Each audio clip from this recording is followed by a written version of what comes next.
Magandang araw ho sa inyo lahat. Tayo po'y dadako na sa ating panalangin. Shall we pray? O aming Ama, kapayapaan niyo maghari sa aking prayer partner sa araw na ito sa pangalan ni Jesus. Amen.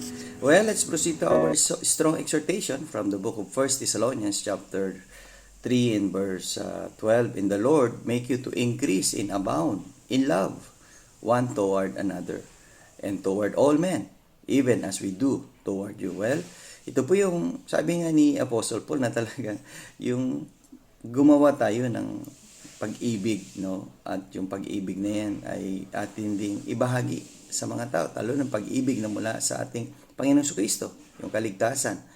Na kung meron mang di pa tumatanggap at nakakaramdam at nakakaranas ng pag-ibig ng Diyos, kaibigan, ito na yung pagkakataon na ipinapadama sa iyo ng salita ng Diyos ang kanyang pag-ibig mula kay Hesus Kristo. Tanggapin mo si Jesus ngayong araw na ito na maging yung Panginoon at tagapagligtas.